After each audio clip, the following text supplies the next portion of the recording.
Prime time के sponsor हैं स्वागत, अदरक, लहसुन और मसाले, 100% प्योर एंड हाइजीनिक। आदाब, मैं मोहम्मद अमजद प्राइम टाइम में आपका खैर मकदम है। नाज़रीन किराम, प्राइम मिनिस्टर नरेंद्र मोदी ने किसानों के 3 काले कवानीन वापस लेने का ऐलान किया। उसके साथ ही जो है रद्द-ए-अमल का सिलसिला शुरू हो गया है। कुछ लोग कह रहे हैं ये अच्छा इक़दाम है, कुछ लोग कह रहे हैं कि इसमें भी सियासत है। हम किसानों से जानने की कोशिश करेंगे कि इस बारे में उनकी क्या राय है। इस वक्त हमारे साथ जुड़े हैं मुरादाबाद से कॉमरेड धर्मपाल सिंह साहब। धर्मपाल सिंह साहब, आपका बीबीएन चैनल पर खैर मकदम है। शुक्रिया, आपने चैनल पे मुझे याद किया बहुत दिन के बाद। जी, जी। हम और हमारी बात जी, जो सवाल आपने किया है, जी, ये चर्चाएं बहुत हैं, इसमें कोई शक नहीं है। हुँ, लेकिन हम बहुत दिन पहले से कह रहे हैं कि जो भारत का शासक वर्ग है, हुँ, वो लंबे समय से चाहता है कि ये मुहिम जो है ये एंटी बीजेपी बन जाए। जी, लेकिन इस आंदोलन की जो दिशा है और धार है, हुँ, वो कारपोरेट जगत के खिलाफ है। हुँ, हुँ, और हम लंबे समय से कह रहे हैं कि जब तक कारपोरेट जगत को इस आंदोलन से कोई खतरा नहीं दिखाई देगा, हुँ, तब तक ये कानून वापस नहीं होंगे। जी, और मोदी जी के इस ऐलान से, जिस तरह से उन्होंने अचानक ऐलान किया, कोई आसार नहीं था, हुँ, हुँ, इससे ये साबित होता है कि ये जो आंदोलन पूरे देश के अंदर जड़ फैला रहा है, हुँ, से कारपोरेट को कुछ खतरा महसूस हुआ है, तभी ये अचानक मोदी साहब ने ऐलान किया है। जी, रही बात इस ऐलान की, तो जो भाजपा समर्थक हैं, हुँ, किसान आंदोलन के विरोधी हैं, वो तो मोदी जी की तारीफ के पुल बांध रहे हैं। एक जो कुछ बीच वाली फोर्सेज हैं, वो कह रही हैं कि ये भी राजनीतिक पैंतरा है। हुँ, लेकिन असल बात तो ये है कि ऊंट जो है, वो पहाड़ की ऊंचाई को पहचान दूंगा। हुँ, इस आंदोलन की हुँ, ताकत को यहाँ का शासक वर्ग और ये फासिज्म की तरफ बढ़ती हुई भाजपा जो है, हुँ, ये समझ चुकी है, अगर इस आंदोलन इसी तरह से आगे बढ़ता रहा, तो हमारी जड़ें खुद जाएँगी। इसलिए इन्होंने अचानक ये आंदोलन वापस लेने का ऐलान किया है, हुँ, जो उनकी स्टाइल है। जी, भाई नोटबंदी की घोषणा करी तो रात के 12 बजे कर दी कि 500 का और 1000 का नोट बंद। हुँ, ऐसे ही कोई भी अभी ऐसे आसार नहीं थे, हुँ, ये अचानक इस तरह से घोषणा करे। हुँ, लेकिन इस घोषणा से किसान आंदोलन वापिस होने वाला नहीं है, रुकने वाला नहीं है। अच्छा, अच्छा। आपने बताया कि हुकूमत ने आंदोलन की ताकत को महसूस कर लिया, ठीक है? जी। आपने साथ-साथ ये भी बताया कि कॉर्पोरेट ने खतरा महसूस किया। कॉर्पोरेट को क्या खतरा लगा इससे? देखिए, कारपोरेट को खतरा ये लगा कि 1 साल से पंजाब के और हरियाणा के अंदर हुँ, और से अडानी अंबानी के बाजार का बहिष्कार है। आज भी जो रिलायंस के पेट्रोल पंप है, डीजल पंप है, वो पंजाब में और हरियाणा में बंद हैं, वो चले नहीं। अच्छा, आपका जितना जियो का कारोबार था, हुँ, पंजाब और हरियाणा के अंदर नहीं बल्कि पूरे देश के अंदर बहुत कम हुआ है। हुँ, और पंजाब के अंदर तो इनके टावर पावर भी सब उखड़ गए। अच्छा, असल में इनको ये लगा कि ये मूवमेंट अगर मान लीजिए इस टाइप की देश के अन्य हिस्सों में पहुंच गए, हुँ, फिर हमारे पास जो कुछ है, जो हमने अभी तक इकट्ठा किया है बेईमानी करके, इसलिए भी हमारा खतरे में पड़ सकता अच्छा, है। और उसके साथ मैं तो अमजद साहब मंच से भी, बातचीत में भी लोगों को हमेशा बताता रहा हूँ। मैंने कहा ये कानून जब तक वापस नहीं होंगे, जब तक यहाँ के कारपोरेट जगत को कोई खतरा महसूस नहीं, जी, क्योंकि ये पार्टियां तो सब इनकी हैं। हुँ, ये जो काम भाजपा कर रही है, वो कोई दूसरा करने लगेगा। बिल्कुल, बिल्कुल। बहुत अच्छी बात कही आपने कि कॉरपोरेट वर्ल्ड जब भी कोई पावर में आता है, पहले तो उनको पावर में लाने के लिए सपोर्ट करते हैं, उसके बाद पावर में आ जाने के बाद उन्हें डिक्टेट करते हैं, ऐसा-ऐसा करो। और चूँकि उनका पैसा लेकर ये पावर में आते हैं, जो पावर कॉरपोरेट कहेगा वो सुनते जाएँगे। तो आपने बहुत अच्छी बात की कि जो है पंजाब और हरियाणा में इनका बिज़नेस मुतासिर हो गया, जिसकी वजह से उन्होंने शायद ये खतरा महसूस करके इशारा दिया कि इसका ऐलान कर दिया जाए। अब मैं ये पूछना चाहूँगा, क्या ये जिस दिन का उस दिन इस कानून को वापस नहीं लिया जा सकता था ऑर्डिनेंस के ज़रिए? पार्लियामेंट का सेशन आने का इंतज़ार क्यों? नहीं, ऑर्डिनेंस भी तो पार्लियामेंट में ही रखेंगे ना ये। हुँ, ऑर्डिनेंस से कोई चीज कोई वो स्थगित होता है एक तरह से। हुँ, ऑर्डिनेंस कुछ समय के लिए होता है। बिल्कुल। तो पार्लियामेंट का सेशन शुरू होने वाला है। हुँ, पार्लियामेंट में जिस तरह से जिस प्रोसीजर से ये कानून इन्होंने पास किए हैं, उसी प्रोसीजर से ये कानून इनको रद्द करने पड़ेंगे। हुँ, ये एक प्रस्ताव लाएंगे कि इन कानूनों को हम वापस ले रहे हैं। हुँ, संसद उसको पास करेगी। अगर राज्यसभा पास करेगी, हुँ, फिर उस पे जो है राष्ट्रपति चिड़िया बैठाएगा। जी। इसके रिपील होने की प्रक्रिया यही है। ठीक है, प्रक्रिया तो है, मगर लोगों का ये कहना है, जो विशेषज्ञ हैं, जो कानूनदान हैं, वो कह रहे हैं कि ऑर्डिनेंस के ज़रिए इसको रिपील किया जा सकता था, बाद में इसको कानून की शक्ल दी जा सकती थी। ये इस बारे में अमजद साहब, मैं ज्यादा चूंकि विशेषज्ञ नहीं हूँ, ठीक, इसलिए मैं इस बारे में उनकी बात का क्या जवाब दे सकता हूँ। अगर वो विशेषज्ञ हैं आपने तो पहले ये है कि ये भी जानते हैं वो हुँ, कि अगर इनको वो ऑर्डिनेंस लाके भी इसको रद्द कर देते हैं तो आंदोलन जल्दी से हटने वाला नहीं है। हुँ, ठीक है। इसलिए भी उन्होंने ये काम नहीं किया होगा, हुँ, क्योंकि आंदोलन तो असल में जैसे जैसे ही आगे बढ़ा है, हुँ, तैसे तैसे किसान नेताओं को इसमें कोई छूट देने की गुंजाइश खत्म हुई। हुँ, हुँ, कि अगर छूट देके हमें फैसला करना था तो हमें पिछले साल कर लेना चाहिए था। बिल्कुल। क्यों हमने 750 लोग खपाए इस आंदोलन में? हुँ, क्यों हमने अरबों रुपया किसानों का? भाई, खर्चा तो हो ही रहा है। हुँ, किसान मदद कर रहे हैं, बुद्धिजीवी मदद कर रहे हैं, लोग अनाज इकट्ठा करके ला रहे हैं, तो खर्चा तो है ना। हुँ, और जितना आदमी आंदोलन में बैठा है उसके श्रम से जो प्रोडक्शन होता, हुँ, उसका भी लॉस है। जी, ये तो देश का भी लॉस है, इस बिल्कुल, समाज का भी लॉस है। बिल्कुल। और इतना सारा खोने के बाद हुँ, अगर हम कोई आधा अधूरा समझौता लेके वापस जाएं तो जनता हमें बहुत जूते मारेगी। जी, जी। शुरू से आपने एमएसपी के बारे में भी ज़ोर दिया कि एमएसपी की गारंटी होना चाहिए। तो इस बारे में आप जी, क्या कहेंगे आप? देखिए, एमएसपी की गारंटी नहीं है। एमएसपी का तो इन्हें कानून बनाना पड़ेगा। हमारी शर्त ये है कि एमएसपी से नीचे मार्केट में किसी को भी खरीद कोई भी अगर खरीदता है किसान का माल, हुँ, और केवल उसमें दाल चावल तिलहन ये नहीं है।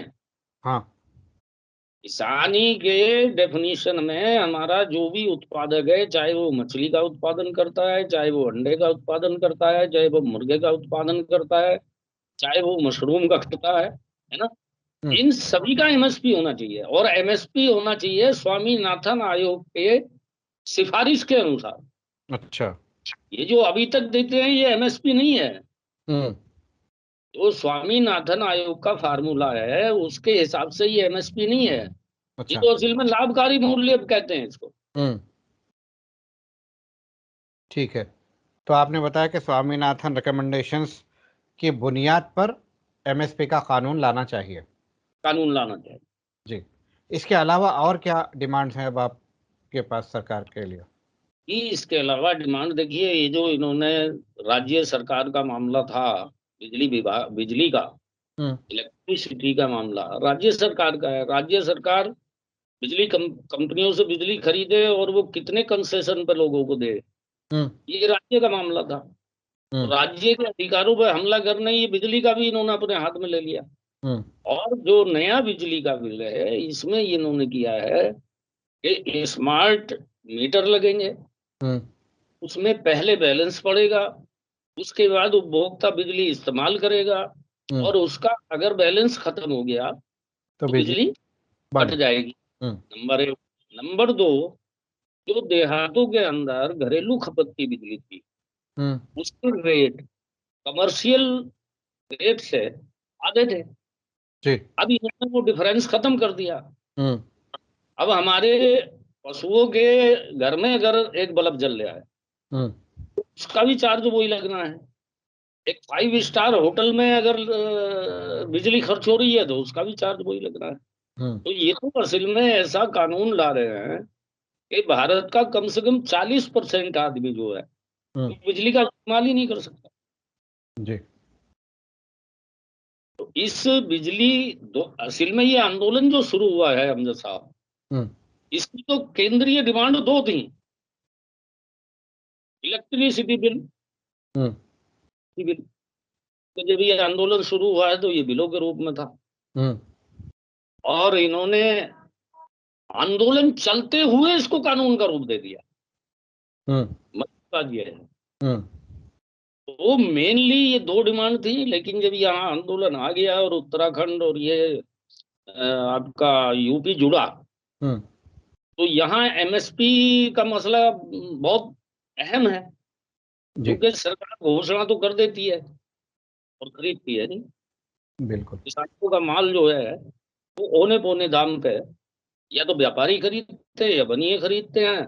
चाल धान होता है तो राइस मिलर खरीद लेते हैं। तो ये एमएसपी का जो कानून है अहम मुद्दा है, पूरे देश के किसानों का है, ये केवल यूपी उत्तराखंड का नहीं है।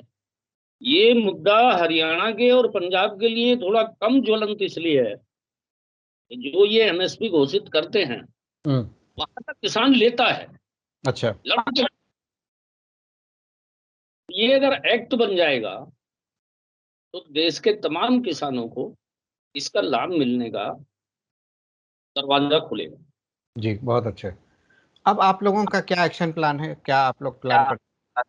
ये एक्शन प्लान अभी तो आज संयुक्त मोर्चे की बैठक थी, उसमें कुछ प्लान अगर कुछ चेंज हुआ है तो मुझे जानकारी नहीं है, लेकिन अभी तक जो प्लान है वो ये है कि 22 तारीख को तो लखनऊ में एक बड़ी महापंचायत किसानों की हम कर रहे हैं। जी। मैं उसी की तैयारी में जाने वाला भी हूँ। अच्छा। और 26 तारीख को सारे बॉर्डरों पे किसानों का बड़ा जमावड़ा करने का फैसला है।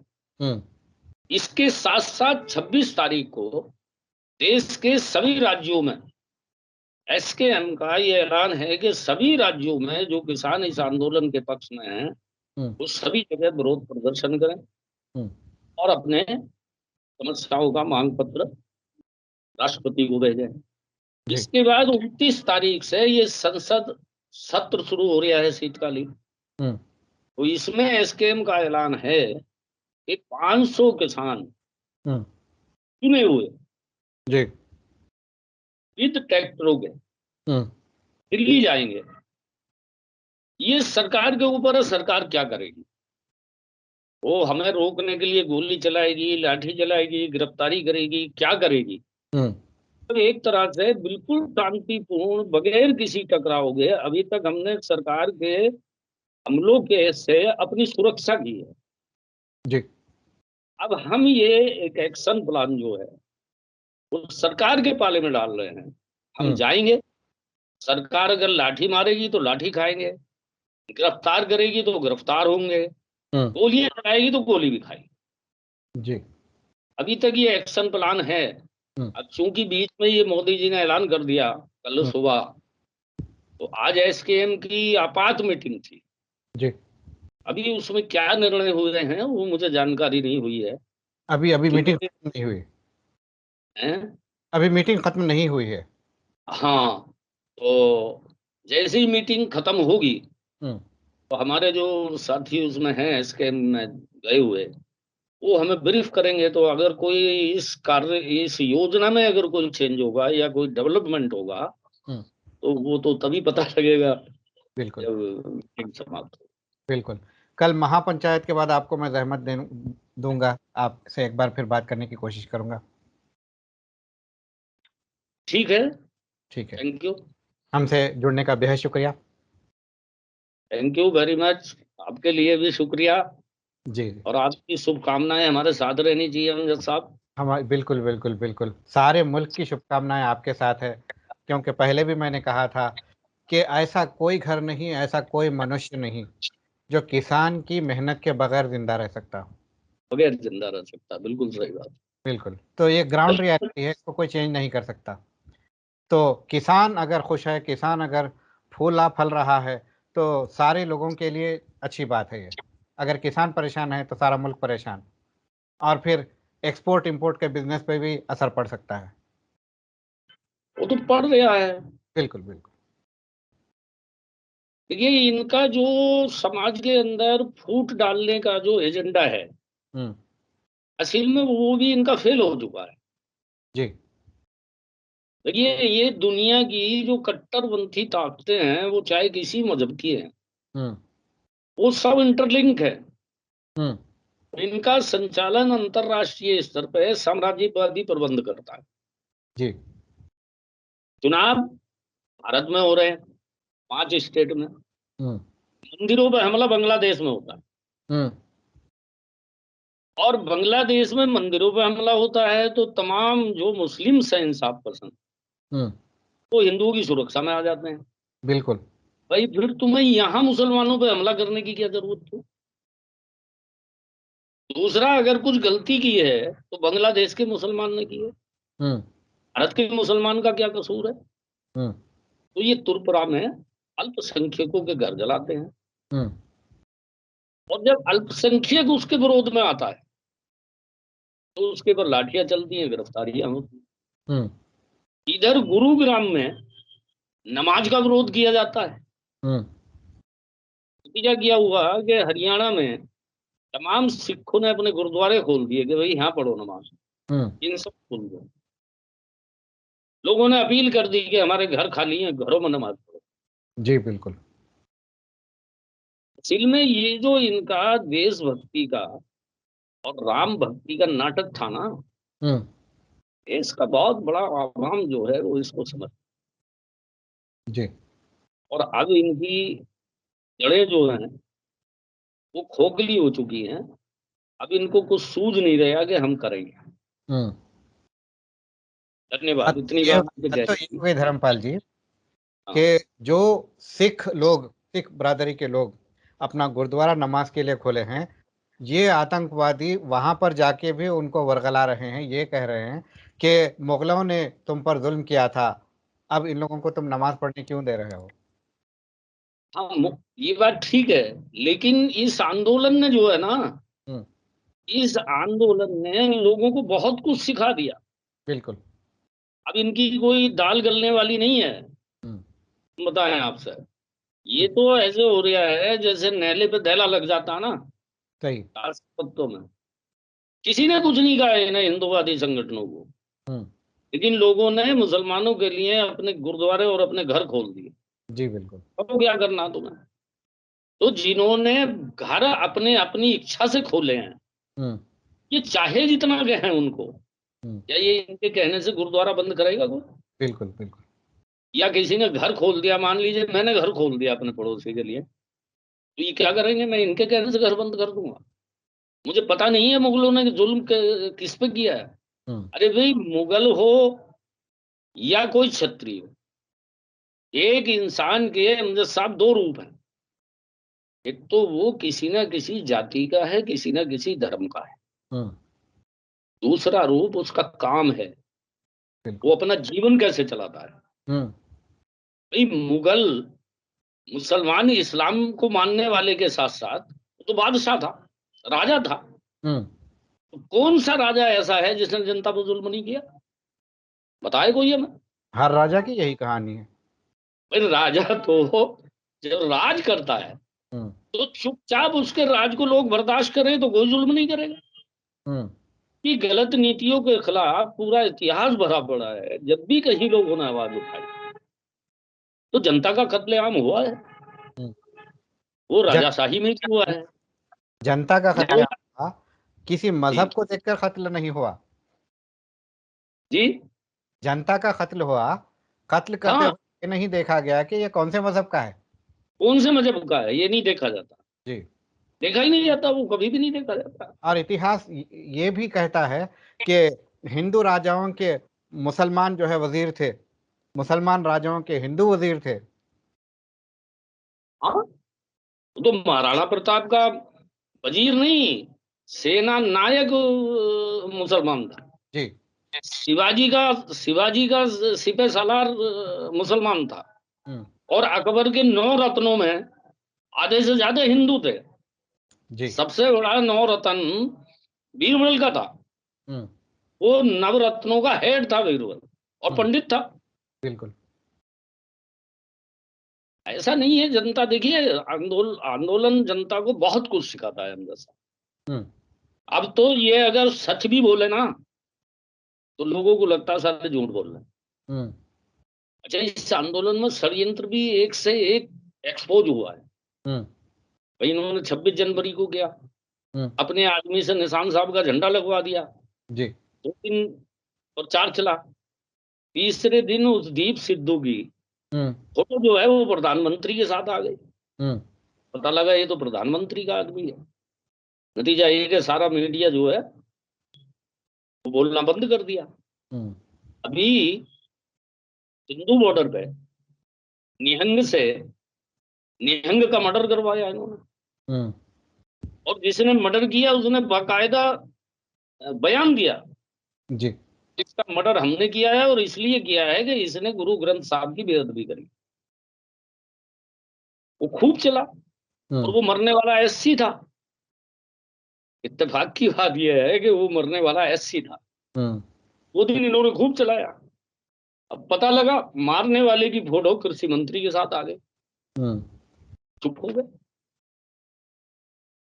इस आंदोलन में कितनी शक्तियां कहाँ कहाँ काम कर रही हैं। भाई, आप जैसे लोग हैं, अब आप बाहर तो है नहीं, एक्सपोज तो है नहीं, लेकिन कहीं अगर आंदोलन को नुकसान पहुंचने का मामला आएगा और आपके हाथ में कुछ मदद करने का होगा, तो आप चुप थोड़ी बैठेंगे, सही। आप करेंगे।